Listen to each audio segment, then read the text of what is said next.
Escuchas Bonita Radio. Síguenos en bonitaradio.net. Búscanos en Shoutcast. Descarga la aplicación XIIA Live para tu celular. Programa tu propia radio con podcast a través de iTunes e iVoox. En línea con tu mundo. Las expresiones vertidas en el siguiente programa no representan necesariamente la opinión de Bonita Radio. Las opiniones son exclusivas de sus autores. Bienvenidos a Puerto Crítico, un puerto seguro para la crítica, desde el amor y la alegría, desde el compromiso y la solidaridad. Un espacio de análisis y debate donde la ciudad y el pensamiento crítico son protagonistas. Bienvenidas y bienvenidos a Puerto Crítico. Estamos aquí en Bonita Radio, en red global por internet, y en este programa en Puerto Crítico en red translocal, ya que les habla Juan Carlos Rivera Ramos, alias Juanqui, desde San Juan de Puerto Rico, y Miguel Rodríguez Casellas desde Sydney, Australia. ¿Cómo estás, Miguel, allá en jueves? Estoy como que despertándome, oye. Yo creo que igual como la semana pasada no pudimos llegar al aire. Cierto. Estoy así como que medio boto. Pero nada, ya mismo salgo del letargo.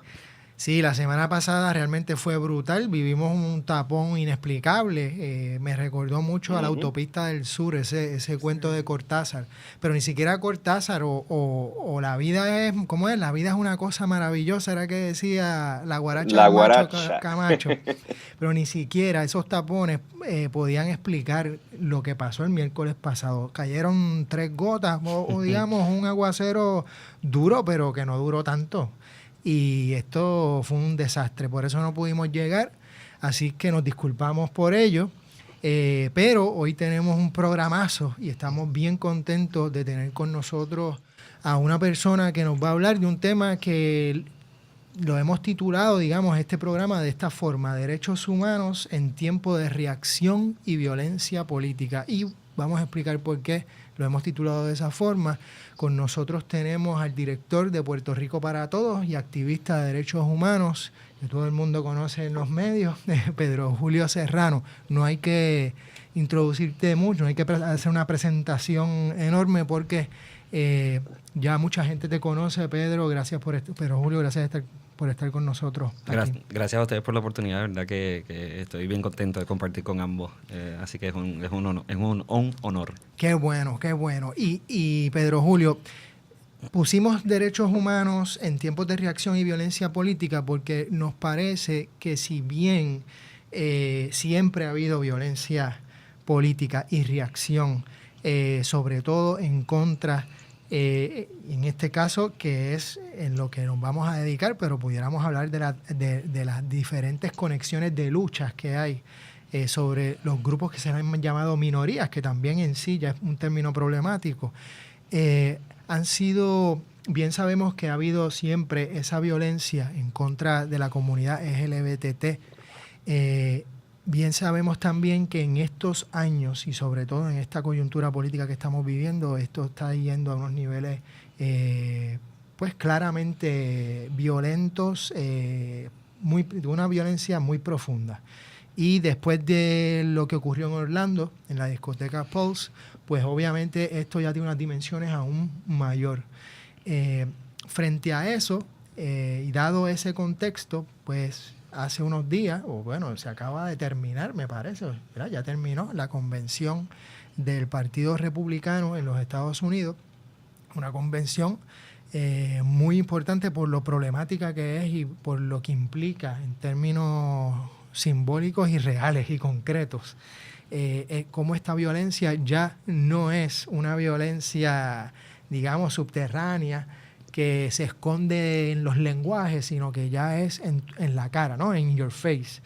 Y me parece que ese contexto también tiene un reflejo en Puerto Rico, de una versión criolla, o digamos, no es solamente un espejo de lo que ocurre allá, tiene su propio sabor y su propia historia, pero que también se demuestra de una manera bien violenta, y es, en este caso, pues, muchas posturas que han tomado los dos partidos principales, y sobre todo en este caso en la candidatura de Ricky Rosselló, con toda esta lista de candidatos que quieren apoyar dentro de los grupos fundamentalistas cristianos, muchos del Partido Nuevo Progresista, algunos del Partido Popular Democrático, entre otras cosas, ¿no? Y silencios y expresiones políticas que tienen que ver con la violencia en contra de la comunidad LGBT y que de alguna manera habla de un revanchismo o de una reacción muy profunda. Dentro de eso, yo sé que te estoy dando este cuadro que ya tú conoces, no te tengo que es más bien un cuadro para los radioescuchas y para poder poner en contexto nuestra conversación.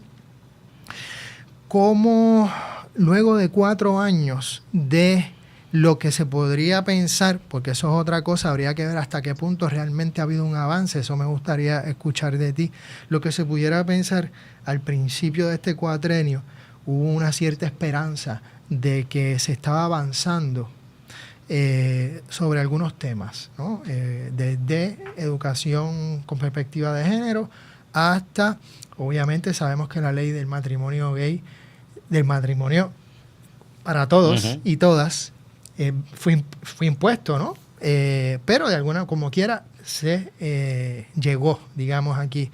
Entre otras cosas, ha habido unos 4 años de forcejeo, pero parece ser que la cosa se va aguando y que va desapareciendo, que va uno va un paso hacia adelante y 2 para atrás. ¿Cómo, para empezar, cómo tú ves la situación hoy frente a este cuadro? Y de ahí vamos a seguir conversando un poco para empezar a hablar. Claro. Y tener a Miguel prontamente con nosotros en la conversación.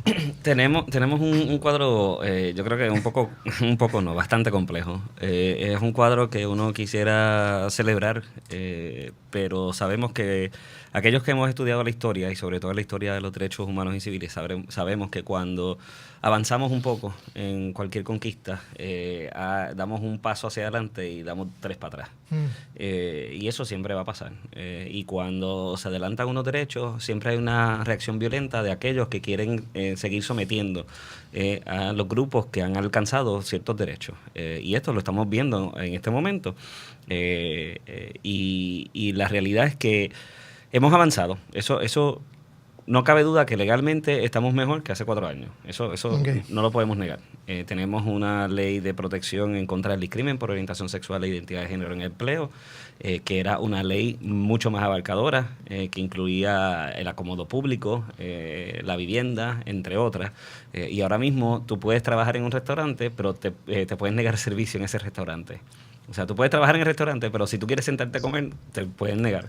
Porque esas protecciones que estaban en el proyecto 238, que se convirtió después en la ley 22 del 2013, esas protecciones se quitaron porque unos sectores retrógradas dentro del Partido Popular Democrático negociaron esa salida para que ellos pudieran votar a favor de los proyectos de ley o votar en contra. Algunos de ellos votaron en contra y 2 o 3, los votos que eran necesarios llegaron, pero con ese compromiso. Y yo no sabía eso, yo no sabía ese detalle. Así es. Que no es ni un detalle, es terrible. Es horrible, es otra violencia más. O sea, nosotros tenemos que empezar a llamar las cosas por su nombre.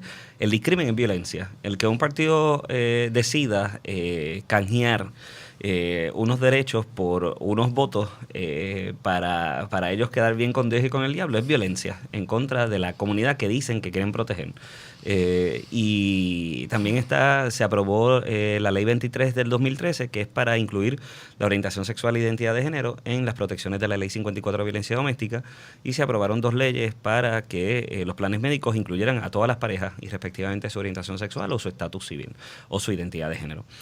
Además de eso, se logró una orden ejecutiva para que las personas transgénero y transexuales pudieran cambiar sus licencias para que el género correspondiera al género con el que viven, ¿no? Eso es importante, pero es una orden administrativa, una orden ejecutiva que se puede derogar en cualquier momento.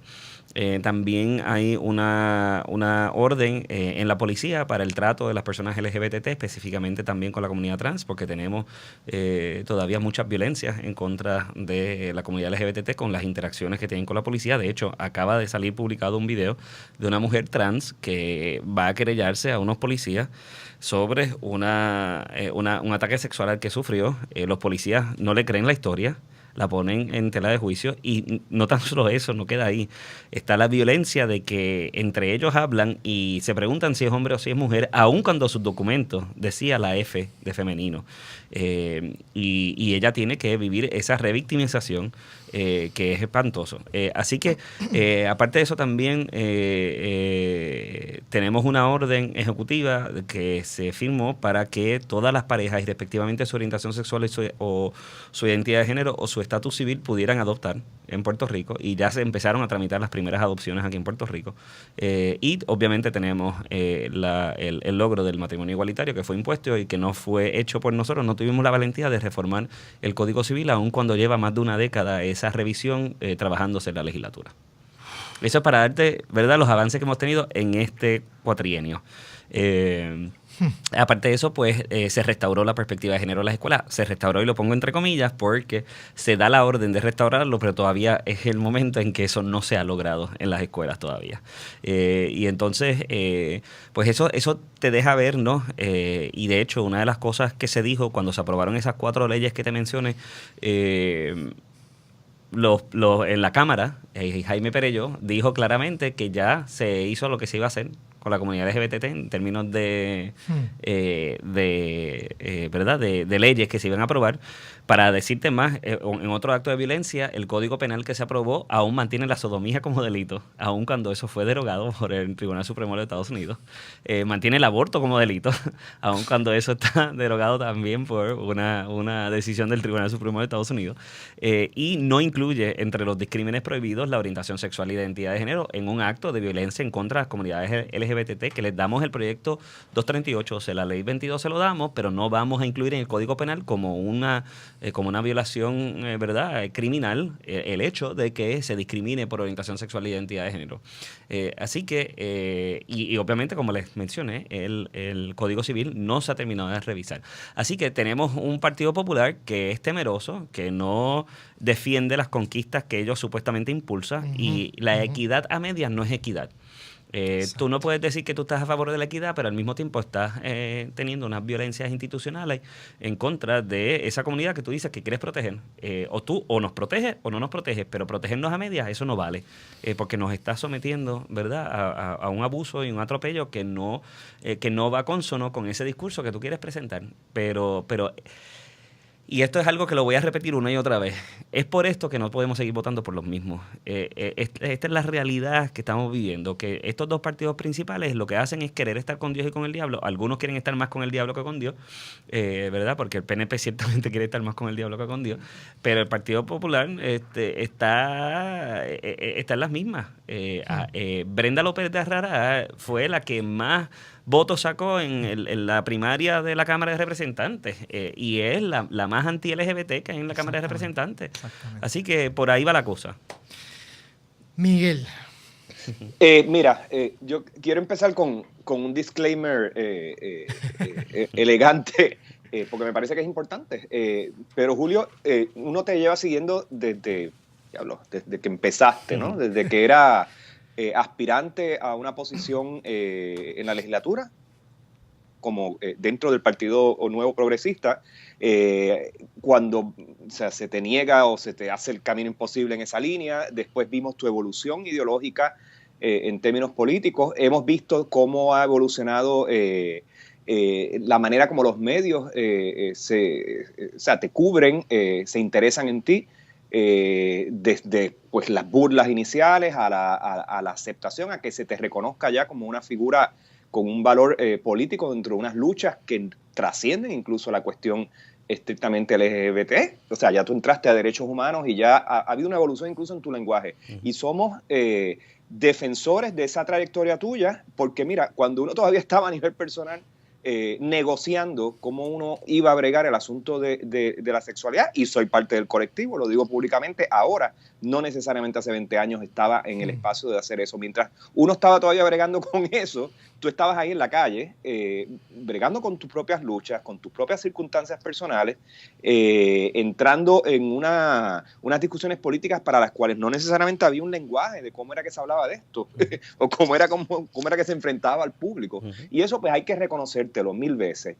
Sabemos también que cuando uno lleva tiempo en medios, en luchas, pues vas a empezar a pisar callos, ¿no? Y hay gente que entonces que te coge ganas, que se cansan de ti, como si esto fuera una cosa que uno se cansa y de momento hay que buscar otro sabor del mes para el activismo. O sea, y de momento la constancia, la perseverancia, cosas que uno pensaría que son positivas en cualquier persona que entra en la conversación política desde el activismo, de momento esas virtudes se convierten en defectos y entonces la gente se cansa de Pedro Julio y demás. Y he visto cómo hasta dentro de la misma comunidad de personas que uno incluso respeta, pues hay cierta mezquindad quizás a la hora de hablar de tu figura y demás. Así que este disclaimer enorme tiene que ver con que nada, la conclusión es que siento gran admiración por el trabajo que has hecho y que sigues haciendo y que me parece que es representativo de algo que hemos dicho mucho en el programa, de que hace falta renovar los lenguajes de lucha.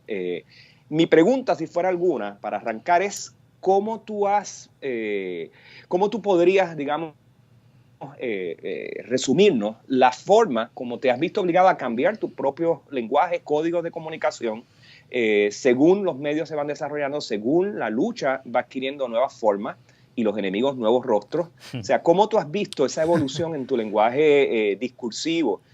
Porque me parece que eres un case study muy importante de algo que en el programa, a nivel de otras luchas políticas, extrañamos y muchas veces pues lanzamos preguntas y retos a nuestra audiencia de la necesidad de que las posturas evolucionen, de que los lenguajes discursivos evolucionen, de que los lenguajes de comunicación evolucionen. Y claro, creo que viene una pausa por ahí, pero ese es mi disclaimer y esa es mi pregunta inicialmente para abordar pues tu presencia en el programa, de lo cual, vuelvo y te digo, nos honra muchísimo tenerte aquí. Hacía falta, esperamos mucho antes de traerte. Pues gracias y te respondo cuando volvamos de la pausa. Perfecto. Nunca fue tan divertido estar en fila. El foro que propone la discusión sobre el séptimo arte tiene su espacio en la radio web. Estrenos, noticias, curiosidades y crítica al estilo único de En Fila. Miércoles a las 6 de la tarde, en El Tapón, agarra el popcorn y ponte en fila. El drama radial vive en este espacio que estimula el pensamiento visual. Les ofrecemos memorables historias recreadas desde el sonido. Yo no la maté. Sí la mataste. Ella huía de ti, de tus celos, de tus miedos. Thus speaking, Fortunato possessed himself of my arm. El taimado Danglars presiente el peligro. Drama oral, miércoles y sábados a las 8 de la noche por Bonita Radio.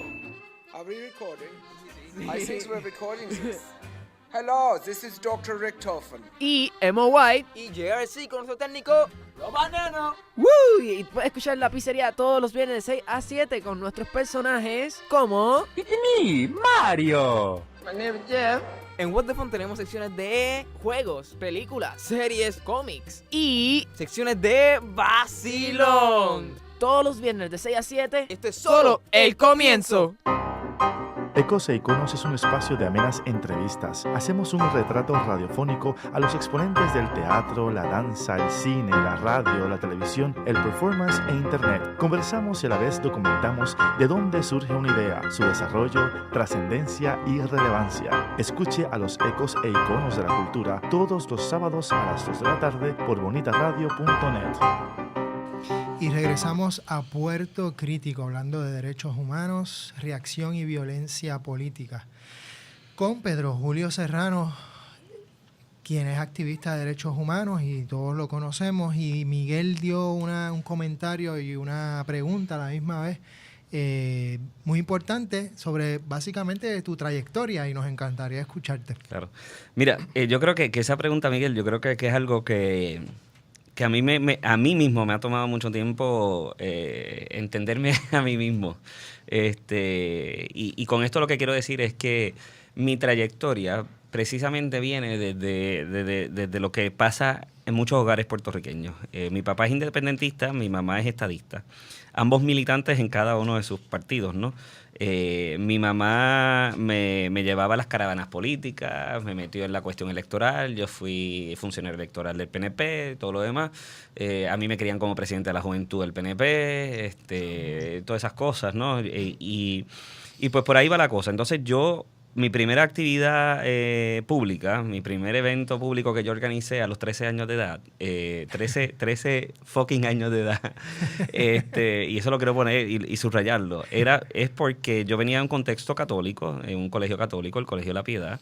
En aquel entonces estaba Nancy Reagan como primera dama, estaba Lila Mayoral como primera dama en Puerto Rico, tenían ambas unas campañas en contra de las drogas y pues ese era el entorno en que yo me estaba criando. Hubo un asesinato de Natalio Talito Bayonet Tartac, que era un joven que estudió en el Colegio de la Piedad, que fue donde yo estudié, y entonces yo hice una marcha en contra de las drogas en aquel entonces. O sea que yo en aquel entonces, a mis 13 años de edad, con el entorno en que yo vivía, con una mamá estadista que me llevaba a las campañas políticas y todo lo demás, pues yo me convertí supuestamente en estadista. Y digo supuestamente, y voy a explicar por qué supuestamente. Y entonces hice esa marcha en contra de las drogas, esa criminalización. Ahora yo creo en la legalización de las drogas. O sea, yo soy alguien que creo en la despenalización, en la descriminalización, entre muchas otras cosas, ¿no? Pero ese fue el entorno en que yo me crié, ¿no? Yo era un muchacho de derecha. Y así las cosas, pues, cuando digo supuestamente PNP, porque yo adopté la afiliación política de mi mamá, porque esa era la realidad que yo estaba viviendo. Me llevaban a las campañas, yo veía lo que estaba pasando, esta gente está cool porque quieren ser parte de otra cosa, que yo quiero aspirar a hacer eso, ¿no? Y así fue como yo me formé. Cuando finalmente yo salgo del closet, yo siempre había tenido aspiraciones políticas desde muy pequeño. Desde los 13 años yo sabía que yo iba a ser líder. Yo creo que cada cual sabe más o menos lo que quiere ser en la vida en algún momento, y ya yo a los 13 años lo sabía. Y entonces cuando salgo del closet a los 18 años, yo digo, yo no puedo ser un político porque yo nunca he visto un político gay. Por lo menos abiertamente, pero se da una discusión en aquel entonces, en el 1997, una discusión o sea que yo cumplo 20 años de activismo LGBT el año que viene, y se da esa discusión y yo leo los periódicos y yo digo, ¿por qué esta gente está hablando de los gays así? Nosotros no somos así. Y era un proyecto que después se convirtió en ley, un proyecto de ley para prohibir lo que ya estaba prohibido, que era el matrimonio entre personas del mismo sexo, y lo firmó en ley Pedro Rosselló en el 1999. Y entonces, cuando yo veo eso, yo voy a deponer a las vistas del proyecto como un ciudadano en particular. A mí me dio la gana de pedir un turno y fui y depuse. Y de ahí surge mi interés de lanzarme como candidato. Ya yo había tenido incursiones dentro del PNP y entonces me reúno con el entonces secretario general del partido, que ahora hasta los otros días también fue nuevamente secretario general del partido, José Aponte, y él me dijo que no dijera públicamente que yo era gay. Después hablé con Albita Rivera, con quien yo había trabajado en la Comisión para Asuntos de la Mujer, y entonces también me dijo lo mismo, que habían senadores que eran gays y que ellos no lo decían, que porque yo tenía que decirlo, pero yo no le hice caso. Entonces lancé mi candidatura en el 98, de ahí entonces pues pasa todo lo que pasa, me voy del PNP, trato de lanzar una candidatura independiente, no funciona, empiezo entonces como activista a tiempo completo, pero antes de eso pasaron varias cosas. Una fue que en la Comisión para Asuntos de la Mujer yo conocí a unas mujeres muy luchadoras, independentistas, feministas, que me enseñaron muchísimo y empezaron a romper el patrón que yo tenía de derecha. De hecho, a mí me votan de la Comisión para Asuntos de la Mujer porque yo había entrado como una cierta batata política, pero al ellos ver que yo me había aliado a los sectores más de izquierda dentro de la comisión, pues a los 9 meses me votaron. Y entonces a lo que quiero ir con eso es que ese primer caminar dentro de la Comisión para Asuntos de la Mujer, mi intervención corta en la UPR de Río Piedras, que estuve 2 años, pero me fui porque me enteré de mi VIH. Llevo ya 22 años viviendo con VIH. Cuando me entero del VIH fue un golpe muy fuerte porque en aquel entonces todavía era una sentencia de muerte, y pues decido cortar mis estudios para concentrarme en mi salud, tanto emocional como física. Y entonces pues todos esos cantazos fueron, ¿verdad? El que me votaran de allí. No me votaron, me dijeron, no, es que el contrato se acabó, pero mentira, me votaron. Tú sabes, yo era jovencito, pero no pendejo. Entonces, pues ya empezaba a cambiar la cosa y le estaba comentando a Juanqui fuera al aire que ya, yo creo que inclusive cuando yo aspiré por el PNP ya yo no era PNP, ya yo no era estadista. Pero ese era el vehículo que yo había entendido que podía tal vez abrirme la puerta para entrar a una posición política. Y ya yo estaba empezando el cambio de mi afiliación, ¿verdad?, ideológica. Y recuerdo que hubo una controversia en Puerto Rico, ahora no recuerdo cuál fue, que había un amplio sector de personas de la sociedad civil que se habían unido. Entonces, yo cada vez que me presentaban en los medios, decían el estadista Pedro Julio Serrano. Entonces, yo me le acerco al grupo que estaba corriendo esa coalición, todavía no recuerdo cuál era, pero era una coalición que estábamos dando un frente unido amplio. Y entonces, yo le decía, yo no quiero que me sigan diciendo el estadista, yo voy a tener que decir públicamente que yo no soy estadista ya. Y entonces, ya yo había terminado la candidatura y todo lo demás, ya yo me había salido, ya yo era activista, ¿verdad?, a tiempo completo. Y entonces yo me dice, espera a que se culmine la campaña y lo dices, pero te necesitamos como estadista ahora. Y yo le dije, ok, me voy a sacrificar por la cuestión, pero tengo que hacerlo. Inmediatamente se termina eso, que no recuerdo cuál fue, yo anuncio públicamente que soy independentista. Así que a lo que quiero decir con esto, para redondear, para entonces seguir la conversación, es que en mi caminar, ¿no?, cuando empezó con la Comisión para Asuntos de la Mujer, luego entonces me pasa lo que pasa en el PNP, luego yo lanzo mi propia candidatura, a mí me amenazan de muerte, ahí empiezan las amenazas de muerte, a mí 4 individuos me paran en la calle y me tratan de matar, yo me voy a Washington, D.C. A trabajar con la Organización Nacional de Lesbianas, Gays, Transgéneros y Bisexuales Latinos, que se llamaba Llegó. Estoy 4 meses allá y digo, no, yo tengo que volver a Puerto Rico. Ahí entonces fundo Puerto Rico para Todos y Todas. Y antes de fundar Puerto Rico para Todos y Todas, ya yo había sido parte de una comisión que se creó de asesores de la Comisión de Derechos Civiles, de muchos grupos, de comunidades especiales, de negros, de mujeres, de LGBT, de dominicanos. Y entonces yo veo esa coyuntura de las intersecciones de las luchas y entonces creo Puerto Rico para Todos no solo como un vehículo para luchar por la cuestión LGBT, sino también como uno para luchar por la justicia social, ambiental, cultural, todas las justicias, ¿no?, habidas y por haber. Porque en esa intersección es que nosotros podemos crear un Puerto Rico para Todos y ahí yo fundo Puerto Rico para Todos. A lo que voy es que la libertad, yo he luchado desde muy temprana edad por la libertad del individuo. Entonces, yo no podía luchar por la libertad individual sin también entonces luchar por la libertad colectiva. Y ahí yo llego a la independencia, ahí yo llego a la izquierda. Y fui llegando poco a poco. En mi propio camino me fue liberando, ¿verdad?, de toda esa adoctrinación que yo tuve durante muchos años. Así que creo que te contesté la pregunta bastante ampliamente, pero ahí te va demostrando que entonces mi discurso cambia de un discurso que al principio criminalizaba y que hasta cierto punto, una de las cosas que yo recuerdo de mi ponencia en contra del proyecto 1013 que se llamaba, era el proyecto de la Cámara 1013 que se convirtió en ley para prohibir el matrimonio entre personas del mismo sexo, que ya estaba prohibido. Mi discurso en aquel entonces era que nosotros no queremos ese derecho. Nosotros no estamos pidiendo ese derecho. Nosotros no necesitamos ese derecho. Eso no es un derecho para los heterosexuales. Ese era mi discurso en aquel entonces.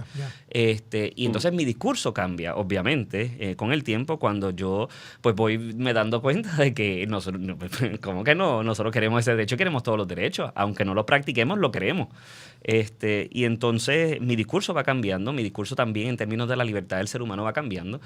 Yo antes, cuando empecé el activismo, yo hablaba del modelaje, que nosotros teníamos que ser perfectos y que teníamos que ser modelos y que nos teníamos que comportar de cierta manera para tener nuestros derechos, que teníamos que respetar a la gente para que nos respetaran. Cuando el respeto se tiene que dar, no importa si tú te comportas o no comportas, tú respetas a la persona y punto. Seguro. Así que yo creo que mi discurso fue cambiando con el pasar del tiempo, mientras yo iba liberándome a mí mismo de todas esas cosas y desaprendiendo todas esas cosas que tuve que aprender dentro de una crianza católica de derecha, de estadista, ¿no? Y machista.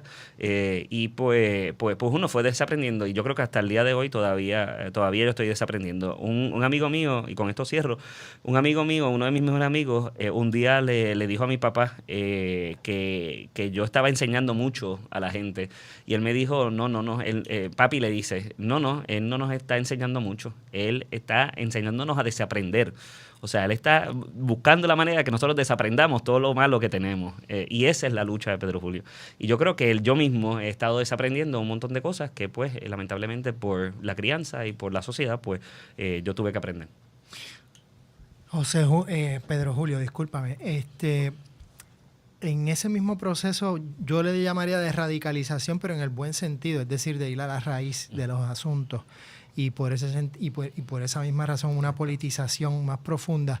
Quisiera tocar un poco algo que mencionaste ya, y es sobre las amenazas de muerte, porque en estos tiempos me parece que con tanta violencia que estamos viviendo, quisiera saber si también esto continúa, si se ha agudizado, y cómo podemos hablar de esto y denunciarlo y seguir por ahí para abajo. Claro. Vamos a una pausa y regresamos a Puerto Crítico.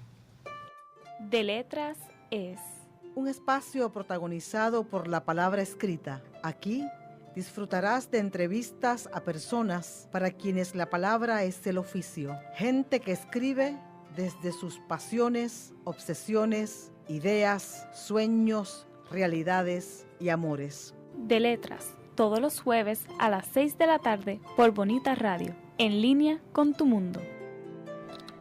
Chico, ¿qué tú haces? Aquí, a punto de ganar una subasta por internet. ¿Una subasta? Sí, chico. Voy a completar mi colección de figuras de acción en pocos segundos. No.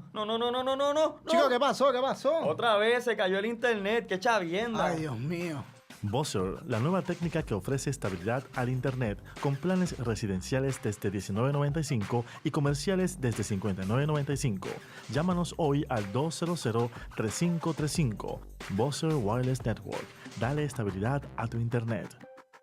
Saludos, mi nombre es Sixto Isaac Ortiz del programa El Pajeo Musical. Usted se preguntará, ¿y qué rayo es eso del pajeo? Sencillo, es básicamente un programa en donde tocamos todo tipo de música, desde jazz, rock, música electrónica, hip hop, hacemos trivia, hacemos juegos, hacemos preguntas, incluso yo a veces me voy en un viaje y toco hasta música retro. Para que vea, el pajeo significa específicamente eso, irnos en un viaje musical.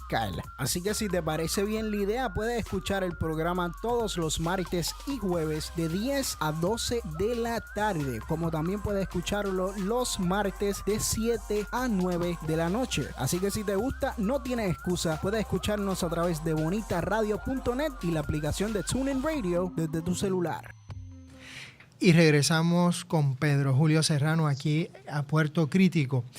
Y dos cosas, en esa narrativa, digamos, de tu trayectoria política, y digo política en todo el sentido de la palabra, quisiera tocar algo un poco más reciente que es, y hubo críticas, de nuestra parte hubo críticas y hubo críticas de otras personas, tu apoyo a Hillary Clinton. Y a la misma vez reconocemos y también celebramos el que te retractaste y decidiste pues no brindar más ese apoyo. Me gustaría comentar eso también dentro de esa narrativa que hiciste, porque me parece que es importante y porque fue algo muy reciente que todavía tiene cola, porque pues ya veremos qué va a pasar en estos días. Y dos, volver a lo que ya te había preguntado antes de la pausa, que me parece bien importante. Porque por razones obvias, y son las amenazas de muerte, la violencia a tu persona, y que tenemos que todos tener muy en cuenta y denunciar y pensar para todo activista, toda activista de derechos humanos y de las luchas que vamos a tener y que vamos a seguir teniendo, tenerlo muy presente y ver diferentes maneras de cómo podemos pues defendernos, para que eso no suceda. Así que, como tú quieras empezar. Pues mira, yo creo que, y esto lo digo con la mayor humildad, yo soy una de las pocas figuras públicas en Puerto Rico que ha sabido retractarse y pedir disculpas. Y lo digo, vuelvo y repito, con la mayor humildad. Hace muchos años, en una marcha similar a la que yo hice, pero esa vez fue a favor de la paz en en la Primera Guerra del Golfo, en 1991, yo hice una marcha. Y cuando empezó la marcha, yo me fui delante del cruzacalle, empecé a saludar como si yo fuera Miss Universe o el gobernador. Y yo sentí de momento una persona que me aló y me llevó detrás de la pancarta y me dijo, tú no eres más ni menos que nadie, tú eres igual, así que camina con la gente. Y era la voz de mi mamá que me estaba diciendo claramente, me dio dos lecciones de vida. Una, que yo no era más, pero tampoco menos que nadie, sino que yo tenía que luchar porque a mí se me respetara como igual. Y esa se convirtió en una filosofía de mi vida. Y la segunda fue la de humildad, la de que si yo quería liderar algo, yo tenía que caminar con la gente, yo tenía que ponerme en los zapatos, en la chancleta, en los pies descalzos de la gente. Y esa empatía yo he tratado durante toda mi trayectoria de mantenerla. Y es por eso que tal vez las familias de las víctimas de los crímenes de odio, y por lo cual yo viajé a Orlando inmediatamente, me han abierto las puertas de sus vidas y de sus corazones, porque he demostrado esa empatía. Y vuelvo y lo repito con la mayor humildad. Y es porque uno tiene que reconocer cuando uno hace las cosas bien y cuando hace las cosas mal. Y yo soy un fiel creyente de que uno tiene que seguir el instinto. Cuando yo hice el endoso a Hillary, mi instinto me decía que no lo hiciera. Yo lo hice con las muelas de atrás, lo hice por unas circunstancias muy particulares del trabajo en que yo me encontraba en ese momento y una necesidad de dar un apoyo, ¿verdad? Que en ese momento era necesario. Y pues con las muelas de atrás hice lo que hice, y de hecho mi endoso fue bien escueto. Yo no hice un comunicado de prensa, yo no hice una declaración de por qué yo creía que ella era la candidata. Yo lo único que hice fue poner una foto y decía, estoy con ella, tres palabras. Eso es todo. Eso es todo, porque esa es la campaña de ella, ese es el lema de la campaña. Y obviamente la reacción fue, como yo sabía que venía, violenta, y fue contundente y fue heavy. Inclusive hubo personas que a mí me dolió muchísimo porque trataron de descontar mis 20 años de lucha por una foto. Y obviamente un endoso, ¿no? Y pues en el transcurso de eso, yo exigí a la campaña, luego de haber hecho el endoso, que me dijeran cuál era la posición en términos de la Junta de Control Fiscal y de la excarcelación de Oscar López Rivera, que para mí eran dos eventos medulares y que ponían en tela de juicio si yo iba a seguir apoyando o no a Hillary. Cuando se dio eso, a mí se me pidió tiempo para que la campaña contestara. La campaña entonces contestó, no directamente a mí, pero contestó públicamente. Y cuando esos elementos se dieron, pues yo tomé la decisión. Esa decisión tuvo unas consecuencias reales que yo no quiero comentar públicamente por respeto a, ¿verdad? a muchas cosas, ¿no? Pero las asumí. Asumí la responsabilidad de mi endoso como la responsabilidad de mi desendoso. Y lo asumí y dije públicamente, me equivoqué, pido disculpas, porque no tomé la decisión correcta en ese momento y lo hice. Y yo creo que es que de lo que estaba hablando Miguel al principio, que nosotros tenemos que evolucionar en términos de el discurso que nosotros utilizamos. Nosotros tenemos que ser consecuentes y pues yo le agradezco a Miguel que me haya reconocido una constancia y una perseverancia, y en honor a esa constancia y esa perseverancia yo tengo que ser consecuente, y ese endoso fue un error. Yo nunca debía haberla endosado. Y al día de hoy ella no se va a ganar mi endoso a la presidencia. Si gana Trump, me vale.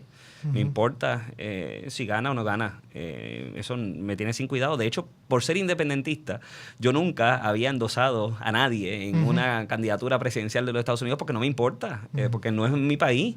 Pero metí la pata en esto, ¿no?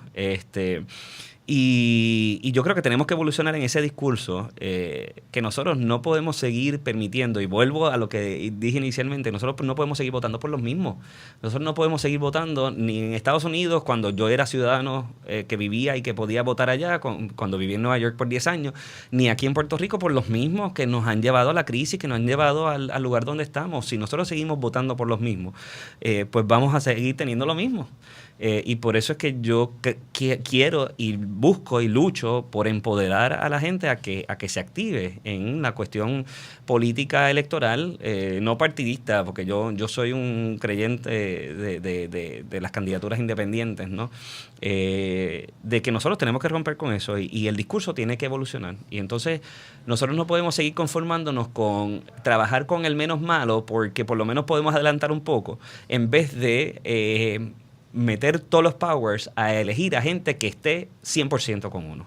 Y yo creo que por eso es que el discurso tiene que evolucionar. Tiene que ser un discurso intransigente en términos de que no vamos a negociar. La dignidad humana no la podemos negociar porque si nosotros cedemos un poco, ya una vez tú cedes, ya tú estás perdiendo terreno. O es o todo o nada.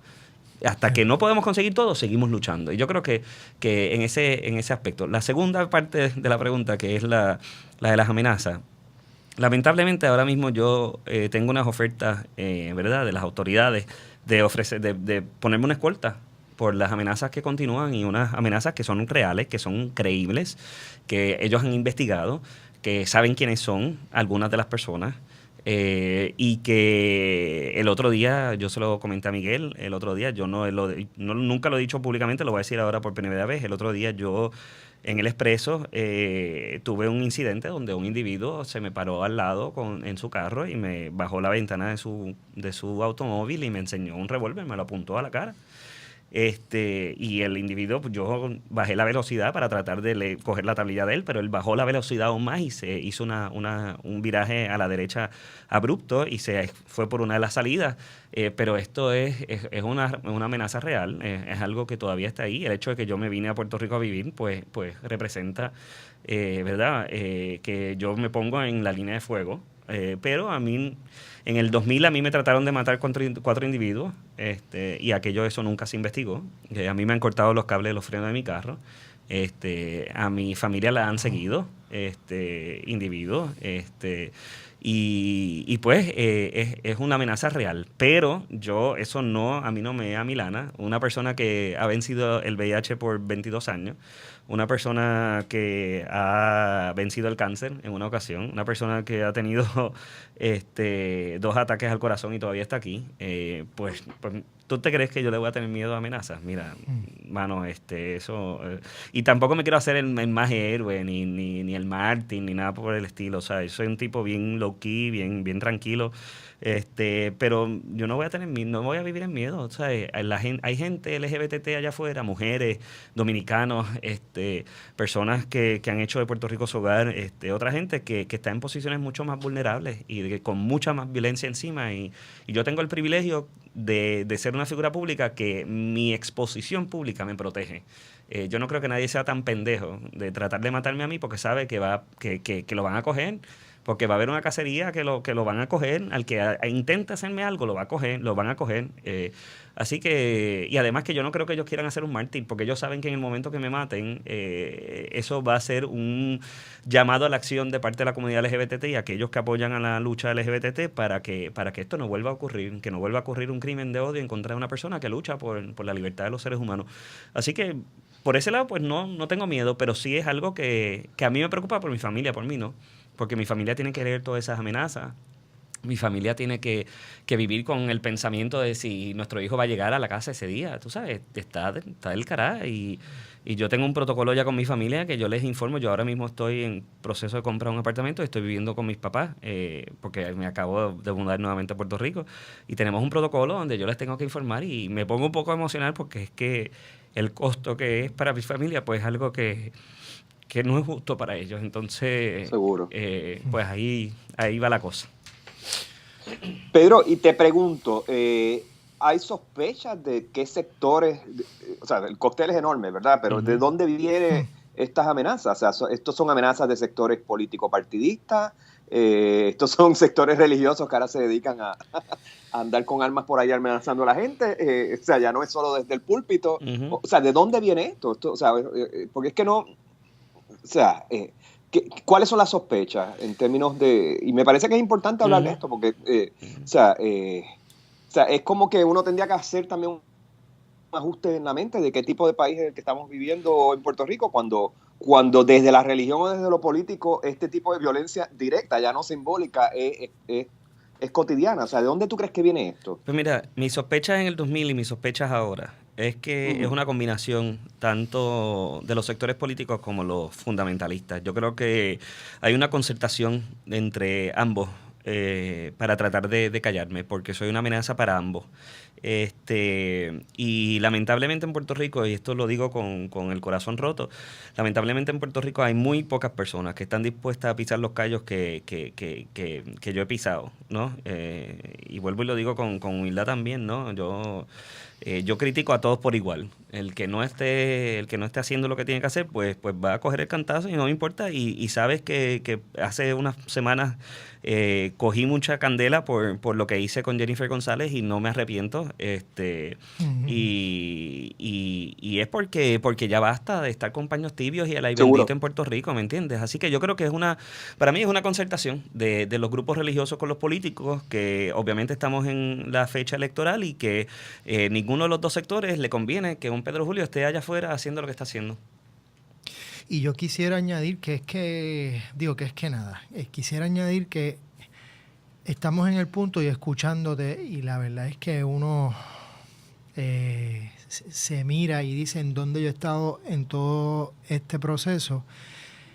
Aún los grupos que nos gusta llamarnos progresistas o de izquierda o como queramos, a veces, o muchas veces tal vez, mantenemos silencio porque pensamos que hay otras luchas más importantes o lo que sea. O sea, ¿cómo es que la no constante denuncia de que todo esto ocurre y sigue ocurriendo y de que hay que buscar maneras no solamente de que no ocurra, sino también de defensa, en el sentido, no estoy hablando de que ahora nos vamos a armar todos y vamos a...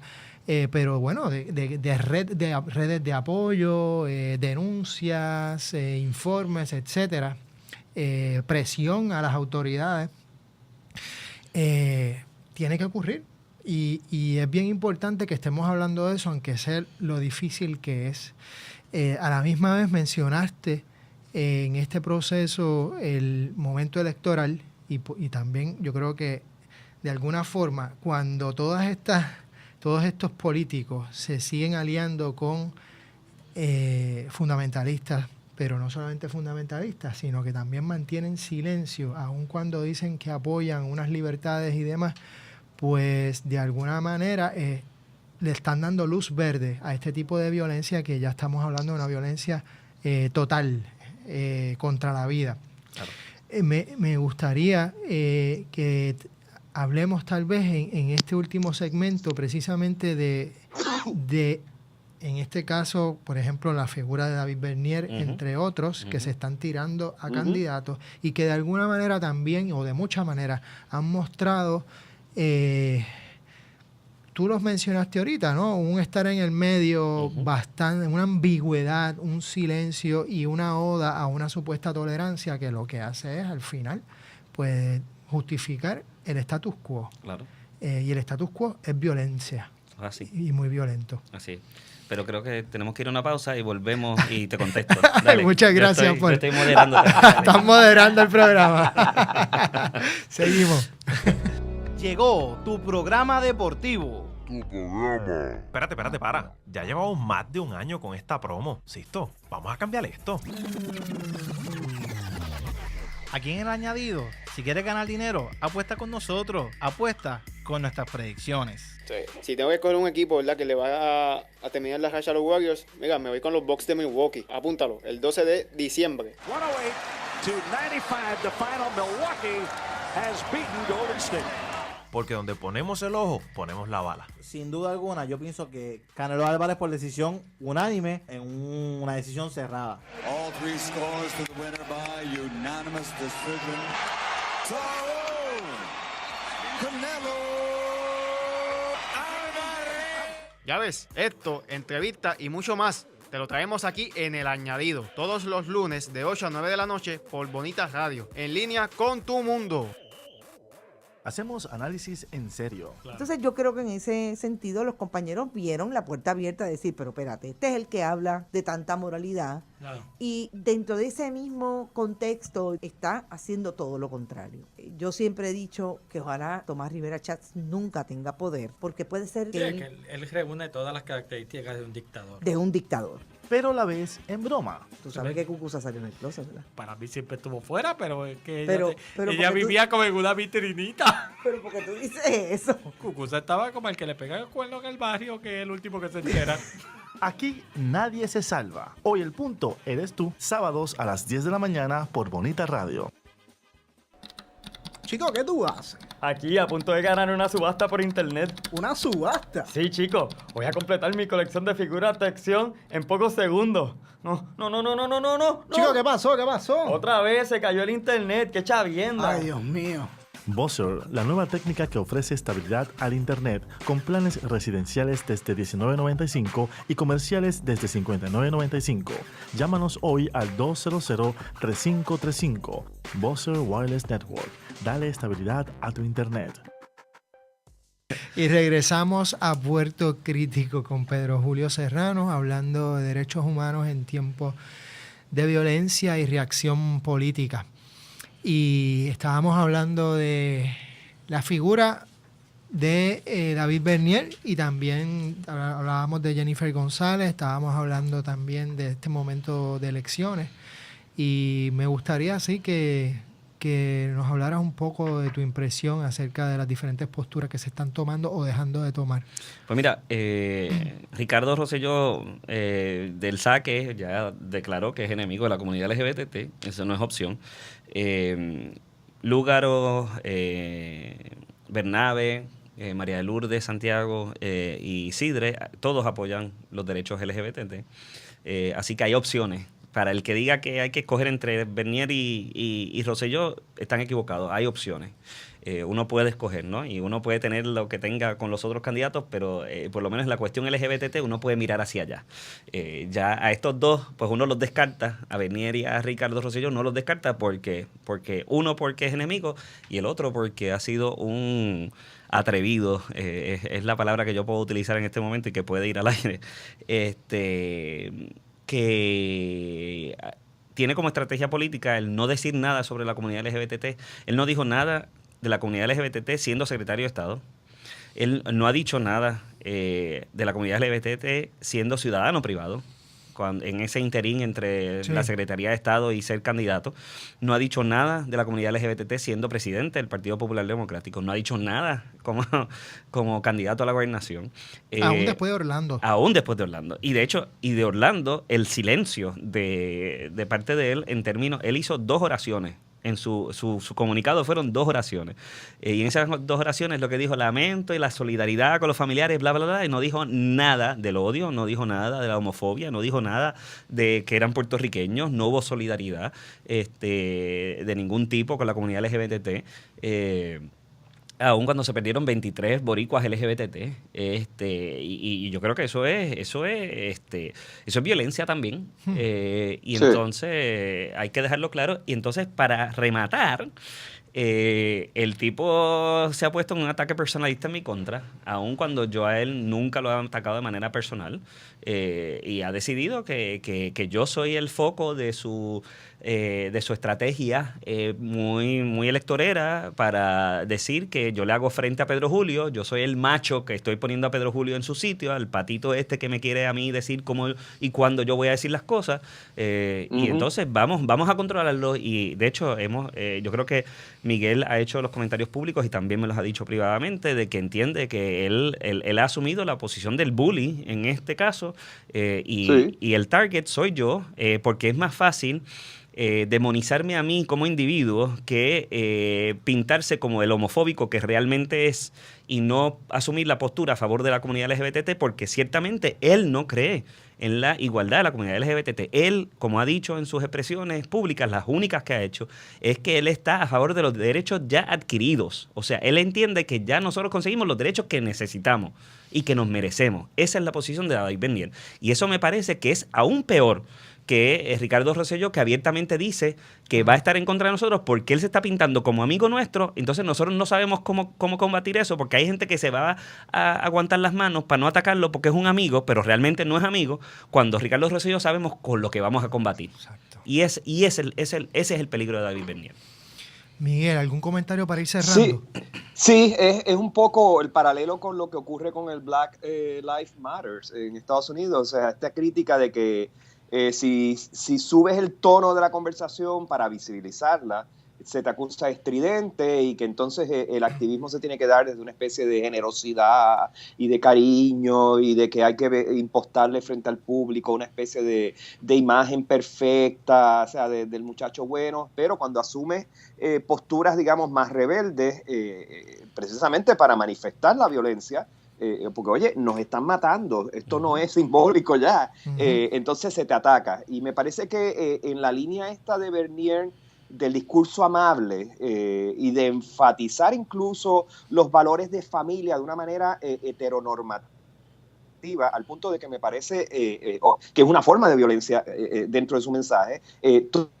Todo eso sí, se me hace, por un lado, ofensivo y doloroso, porque es un lugar muy común que he visto en cómo se ataca la diferencia en Puerto Rico, ya no solo en términos de identidad de género, sino de comportamiento político, de postura, o sea, cómo se nos pide una especie de disciplina de carácter, de temperamento, que mata, digamos, la necesidad de visibilizar pues la opresión y la falta de igualdad desde un mensaje mucho más contundente, que es un poco la línea tuya. O sea, yo en ese debate estoy a favor de lo que estás haciendo. O sea, me gusta este Pedro que es frontal. O sea, que le pone las cosas, dice las cosas como hay que decirlas, le gusta el que no le gusta. O sea, a lo mejor la gente prefiere un Pedro más victimizado, más triste, más abatido. Sin embargo, este Pedro que ha regresado a Puerto Rico, a mí me parece que es importante y que debe haber más personas incluso apuntándose o enlistándose en este estilo de lucha, que me parece que sí. Lo de Bernier lo aplaudo 100% y me parece muy injusto incluso críticas que se están hechas aún desde la misma comunidad. Esa es un poco mi postura en cuanto al asunto. Y te agradezco, y de hecho la postura que yo he asumido con Bernier, en parte la agradezco a Miguel, que yo he sido una de las pocas personas también de las figuras públicas que asume cuando se le hacen críticas constructivas, y Miguel me hizo una crítica constructiva con Bernier y yo la asumí, y por eso mi postura de ser más frontal con Bernier se convirtió, y te agradezco eso, Miguel.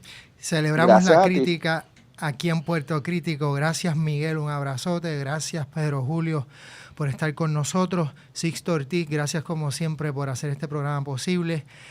Un abrazo fuerte, y hay que ser fuerte contra la violencia, a favor de los derechos humanos, a favor de la justicia social en todos los lugares, en todo momento. Nos vemos en Puerto Crítico. Escuchas Bonita Radio. Síguenos en las redes sociales, facebook.com/Bonita Radio, y participa del Thrift Chat y Creatividad Boricua 101. En Twitter, Bonita-Radio. En línea con tu mundo.